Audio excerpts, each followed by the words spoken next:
What's going on YouTube? JT is Reborn here, and welcome back to another edition of my Godzilla comic book reviews. In this video, we're going to talk about Godzilla Skate or Die, issue number 1. This one is written and drawn by Louie Joyce, so the writer and the artist on that. Editor is Jake Williams, editor 2, David Marriott, letterer Russ Wooton, I think, and then Nathan Wittick is the designer on this thing. So this is the start of another new little IDW miniseries. We've had other ones in recent memory. We had Here There Be Dragons. You know, they've done all sorts of different ones with the IP, and there's been some that have been really good, some have been, you know, not as good, but usually there's some sort of interesting kind of hook with the storyline this time around. So this one is about some Australian skateboarding kids, and giant monsters come in and they want to save the little skate park. This feels really like 1990s, and I kind of get a little bit of a laugh out of that. just kind of thinking of like, this is the story we're going with, but I'm going to stick with it and kind of see where it goes from here. One thing I will say is I think the biggest strength of this issue is its unique visual style. That's definitely a plus. But I also want to say too that this is a comic book set in Australia, and they to make it more authentic, there's a lot of Australian slang kind of used, which is great. Like I said, it really feels like we're kind of there. But at the same time, as somebody who has no idea what any of it meant, I felt like in Austin Powers and Goldmember, there's that scene where Austin and Nigel are talking in like English, and they had to have like titles to kind of translate what they're talking about. That's kind of how I felt about this particular issue, because there's a lot of Australian slang used in this, and as somebody who's never been to Australia, I had no idea what most of it meant. So I actually had to reach out to my friend Chloe, who lives in Australia, to kind of translate a lot of the terminology. So now that I got that out of the way, like I was able to kind of like figure out like what they're saying afterwards. So shout out to you, Chloe. Thank you so much for being one of my good friends from Australia, probably my only friend from Australia, helping to translate some of this stuff. So really appreciate that. It's good to have connections, people. So yeah, so that's one of the things. So shout out to you, Chloe. But anyway, so like I said, it's about these different kids. You have one named Egg. Sushi is some of these are their nicknames. Sushi, you have one named Jules, and then you have this other kid named Raleigh. I mean, like I said, they're using Australian terms like mufti. Had no idea what that meant, and such. I guess it's more casual than Burek and all that. So thank you, Chloe, once again for the Australian slang terminology translations. So like I said, they're going on what looks like a little field trip. They want to go to their little skate park, which I guess they're calling the coin toss. And, you know, they're talking about various things, and the kaiju start attacking. I mean, Varan's going like one way, and then Godzilla's coming up from the ocean, and you can kind of see like they're kind of converging to where their little skate park kind of skating area is. And like that place represents different things to them. One of them is like freedom.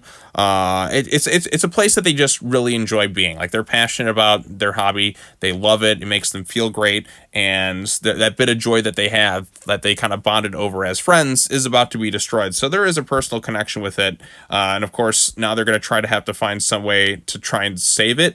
And I'm very curious to see what they're going to do. Also, I really like this look of Godzilla. It's kind of its own unique feel to it. It looks, you know, visually pretty cool and interesting. So that to me is my favorite aspect of this comic book, is the unique visual style that it has kind of going for it.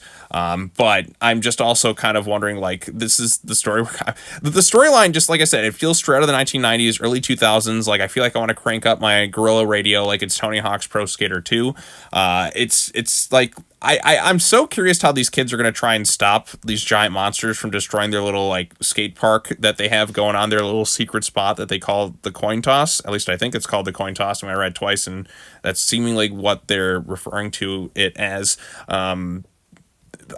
I have no idea what these kids are going to do, but it also kind of has that 1990s feel to it, where, you know, you have some kids and they're just seemingly good at all this crazy stuff and able to kind of save the world and such. I mean, it kind of started really with Home Alone, and then it's kind of expanded to various different things. Like I think back to was it like Mighty Morphin Power Rangers, the movie? You had the one kid who knows how to operate like a monorail car, and just all this like big heavy machinery to kind of save the day. Or just some of those other movies where like the kids like try to stop various bad guys and such. It kind of gives that little bit of a feel. So I'm a little bit nostalgic for that kind of throwback type of comic book to it. I don't know if this is really going to be something for everybody, though. I think, you know, given that it is culturally set in Australia. Some of the slang may take some people out of it, but even then, like it's about skateboarders, and I know not everyone's like a big skateboarding fan. I feel like this would have done pretty big in the early 2000s or like kind of the late 90s when the Tony Hawk's Pro Skater era was kind of at its peak, but you don't really like feel that era like you do like today. It's not quite as big as it once was. 'Cause, like that extreme sports era, like with skateboard and everything, it was huge when I was like much younger.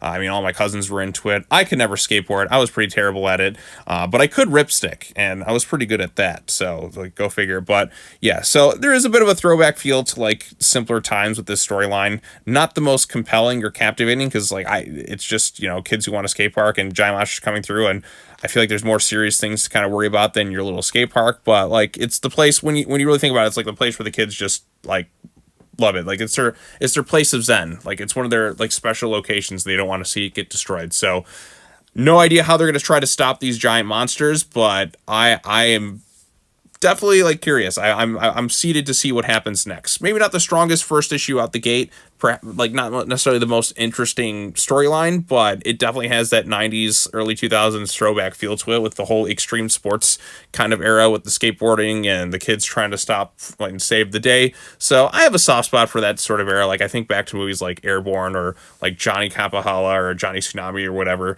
So we'll see where it goes from there. Maybe not the strongest first issue of like one of these little miniseries. I mean, there's another book that they did called like Here There Be Dragons, and kind of setting Godzilla in that kind of pirates time I thought was an interesting choice.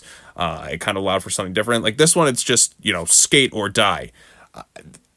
I just kind of get a little chuckle out of just the concept alone, but I'm going to sit back and kind of wait to see what they do with it. So yeah.